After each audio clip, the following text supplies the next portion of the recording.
Chapter 31. Reincarnation Energy. I must have nodded off because I realized I was waking up as we arrived at Anton's home. My everything ached, but most especially my ankles and wrists. Even the air stung them as my rope burns were exposed. I knew that cleaning them was going to feel like hell. Using a code on his door keypad, Anton let us all in. He invited Sila in last, glancing at me as if to confirm, "Is she good?" I rolled my eyes, a good enough answer for Anton, and Sila walked in. Stunned at the modern architecture of the place, she spun in a slow circle, taking everything in until she noticed our group walking up the stairs. She quickly followed, not wanting to be left behind in this unfamiliar place. Anton led me to the bathroom to clean my wounds. I turned on the tap water, just a little cooler than room temp, putting my wrist under. My knees nearly buckled. I sucked in a huge breath through my nose and groaned, trying not to scream aloud at the pain.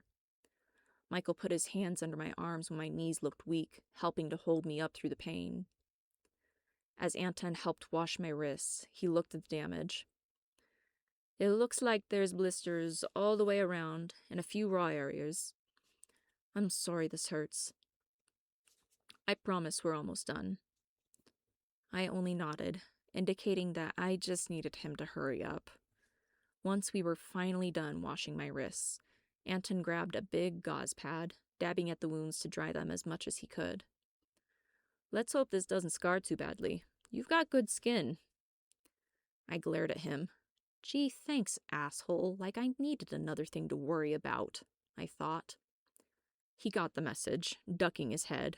Whether in apology or to grab the ointment, I wasn't sure. He carefully dabbed the ointment onto my wound with a gloved finger, trying to be as gentle as possible. He wrapped my wrist loosely with a gauze roll, using medical tape to secure the end. "All right, love. Time for those ankles."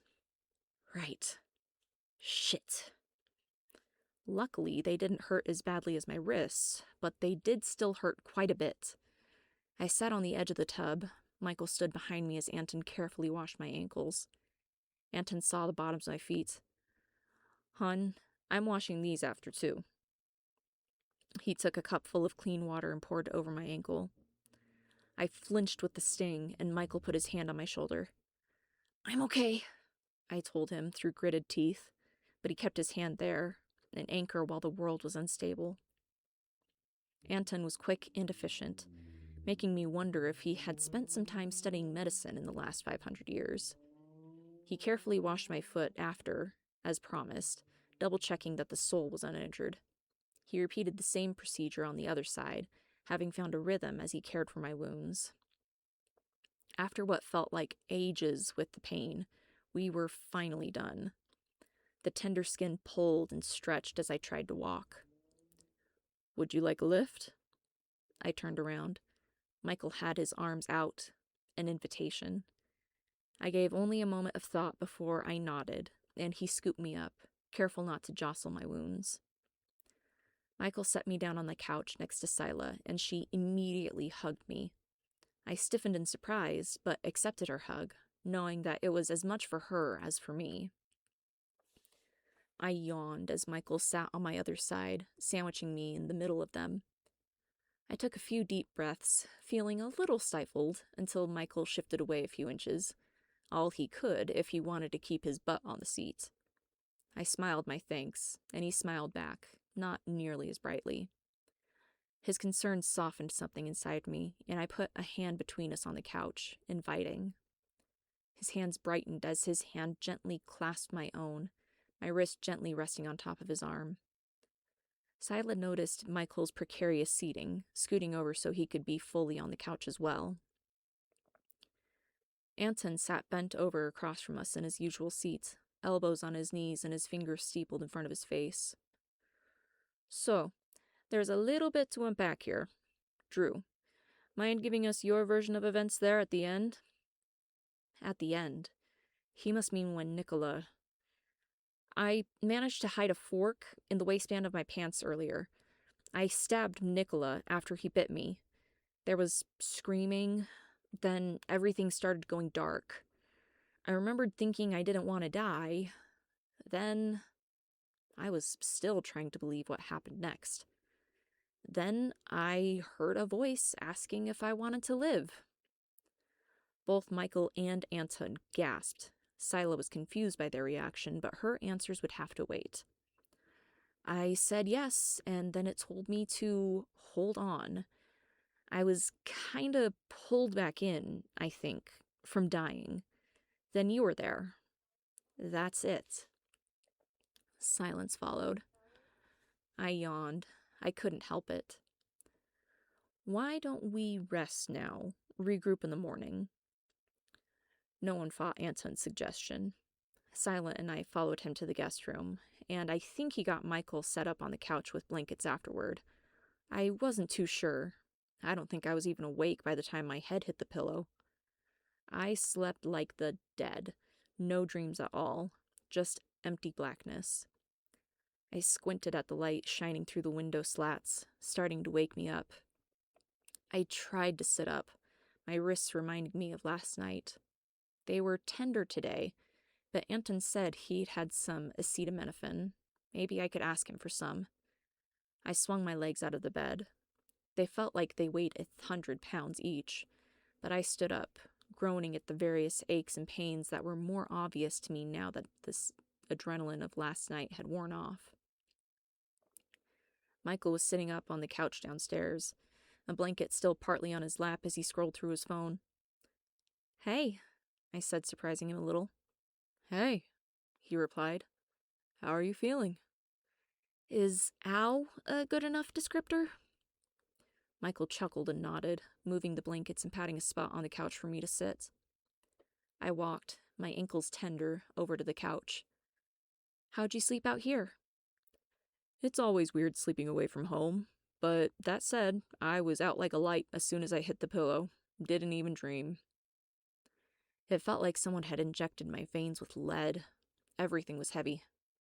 "Huh, same," I said, yawning again. "Have you ever seen Anton's kitchen?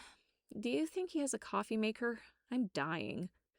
Another yawn punctuated the end of my statement. Michael shrugged, but Anton walked in the room just then, coffees on a tray. He carefully set it down, handing a mug first to me, then to Michael. "Cream, sugar," he said, pointing, "if you want any." I did my usual mix, while Michael drank his coffee straight.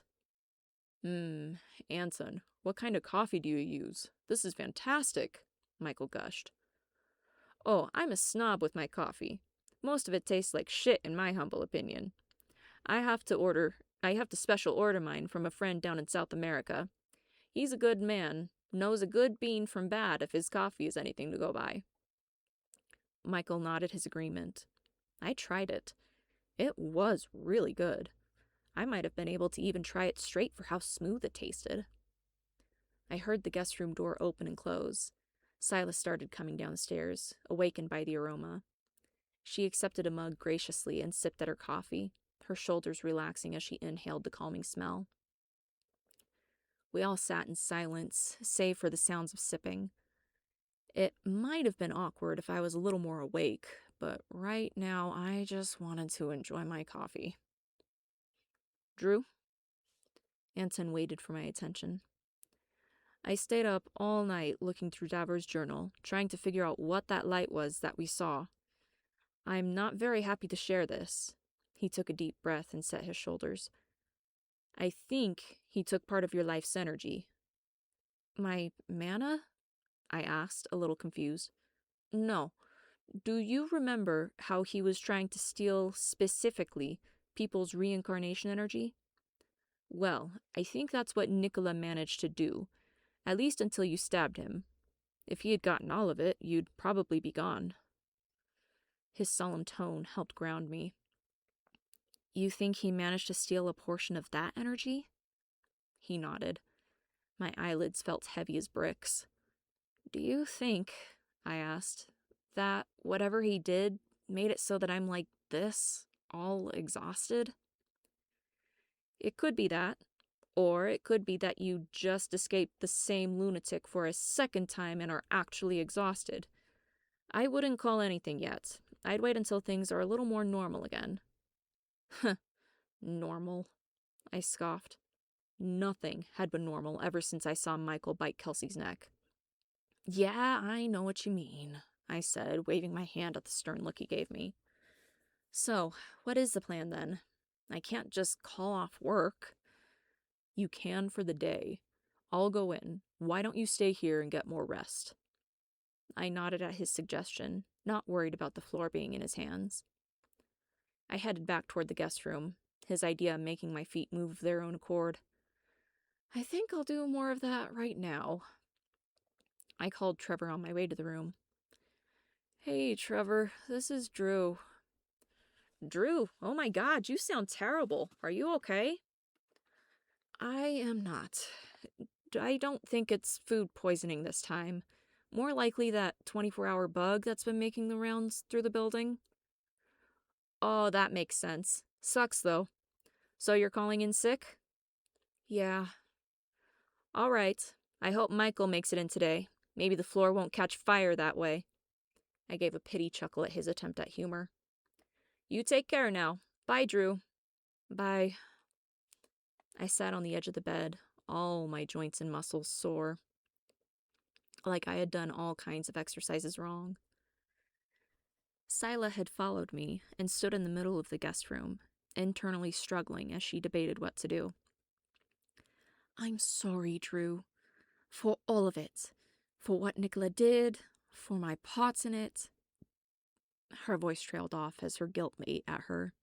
Tears welled in her eyes as she thought of all the people who never got out, of her complacency. Scylla, it wasn't your fault. She looked up, eyes round and glistening. She wanted to believe me. You are as much a victim of Nicola as I am. What matters is you did something about it. You took back your agency. Even after I escaped the first time and he hit you, you still helped me escape again. Only a good person would do that. She had tears in her eyes as she crossed the room, hugging me tightly. We'll get through this, won't we? She said, some conviction returning to her voice. I smiled wide. You know it. Her brows drew down as she thought about something. Drew, do you think that the light really was part of your energy? I don't know. I think so. What else could it have been? Maybe if not the energy itself, it was showing where it was? Sila's shoulders lifted, her shrug telling me that she was just as confused as I. I felt as if I was going to fall over and off the bed from being so sleepy. Let's talk about it another time. Don't know about you, but I'm ready to sleep. I groaned as I laid down, needing Sila's help to lift my legs onto the bed. I could not remember a time when I had been more bone-wearily tired. It didn't take long for me to drift back into sleep. I lost track of time that week. One day bled into the next, but my exhaustion didn't improve. I stayed at home while Michael went to work, having to take a leave of absence while we figured out just why it felt like someone had poured cement into my body and told me to walk through it. A leave of absence? That sounds really serious, Drew, Trevor fretted.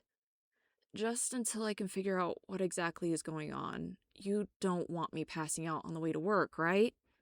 Of course not, he hurriedly replied. You take the time you need. You train Michael, so at least we won't be entirely without a QCE while we're gone. Do you even need me back? I quipped. Yes!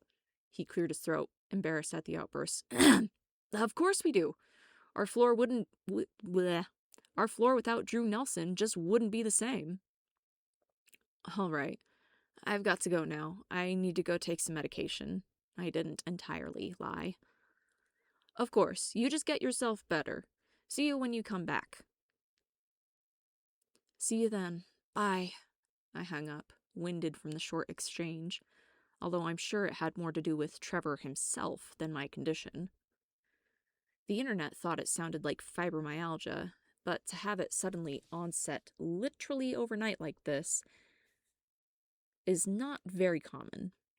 I knew it wasn't anything natural. I tried not to cry whenever I couldn't make it to the couch, my legs too sore to move my body from the bed at times. The other day, I had even tried to do the dishes while Michael was at work so he wouldn't have to do them later. I barely made it to the sink without my legs giving out. I sat on the ground and screamed, my frustration mounting. I finally managed to make it back to the couch, the dishes untouched. Anton had to admit that I might have been right. The working theory was that Nicola managed to steal a part of my reincarnation energy, but not all of it, leaving me as drained as I was. I rubbed at my chest, no mark remaining, but the ghost of his bite still there. My blisters continued to improve at least, even if I hadn't regained my energy. It was as if all the energy or mana or whatever I had remaining was going towards improving my wounds. While it would be nice to be rid of these sores, a lot of the time I was wishing for a little bit of my energy back. Just walking from one room to another was exhausting, leaving me out of breath and dizzy. I thought about reincarnation. All I had really heard about it before was that it was something Hindus believed in. What was reincarnation like? Did it follow the traditional definition, or was this more existential? I had always thought there was some kind of afterlife. How did reincarnation play into that? Without all my energy, what would happen when I did die? Would I only have enough energy to reincarnate as a plant or something? Do you think I'll be able to reincarnate if I don't have all of my energy? Or am I already screwed? I asked Michael one day while we were on the couch. He looked at me, horrified. Why would you think such a thing? I shrugged my shoulders. My brain has had too much time to think and not enough time to work, or not enough work. I'm going bonkers, but I'm too tired to do anything. It is extremely frustrating. If this is what having fibromyalgia is like, it sucks. Michael sighed, bumping his shoulder against mine. I don't know. All I know is my best friend is suffering and it feels like I can't do anything to help her. I smiled. You being here helps. After how long you've lived here, we may as well put your name on the lease. He laughed and I laughed. Oh, why did laughing have to take so much energy? Are you due to change those? He pointed to the bandages on my wrist. Probably. Would you like some help? I nodded, and he got the small kit of blister care stuff that Anton had made for me out of the bathroom. He knelt on the ground in front of me and took care of them. He sat up when finished, his face mere inches from my own.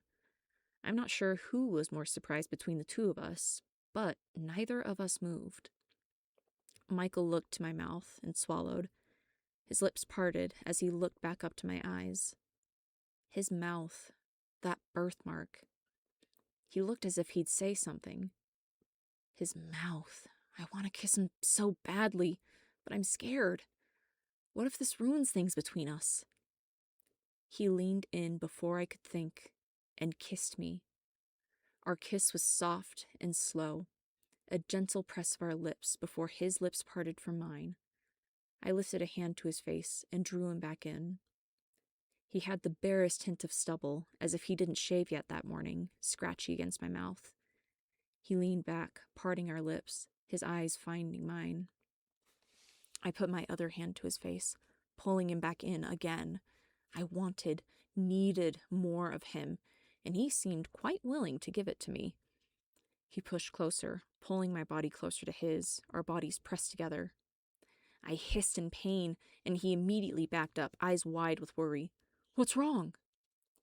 As I had moved my hand to reach for his hair, my wrist had brushed against something on the way.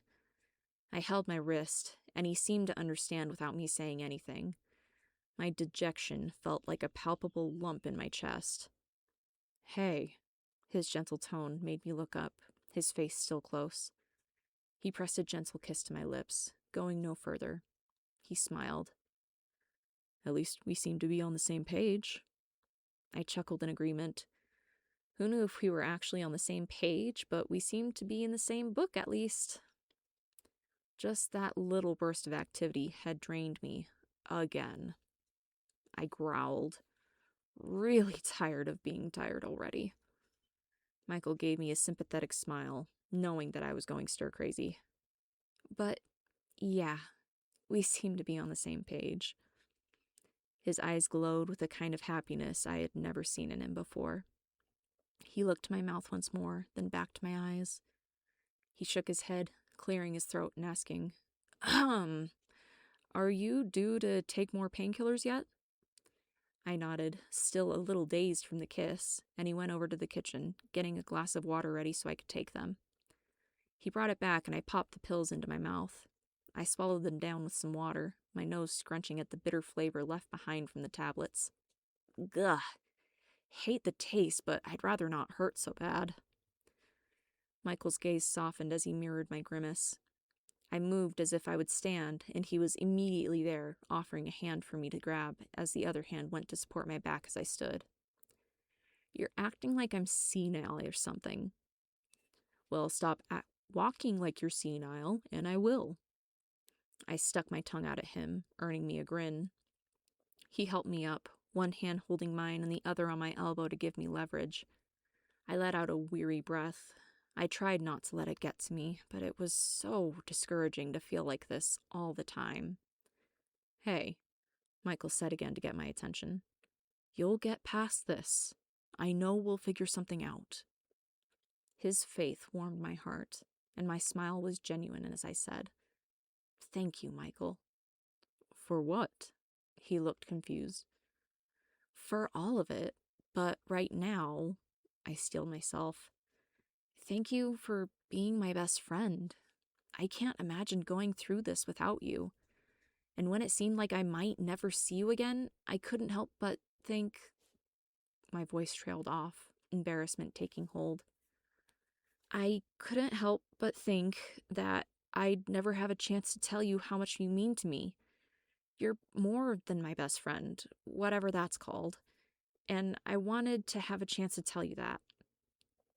My face felt hot, but I'd finally said it, as much as I could say. I was sure my entire body, down to my toes, was flushing with my statement. I hoped that my broken words made enough sense for him. Michael hooked a finger under my chin, raising my face.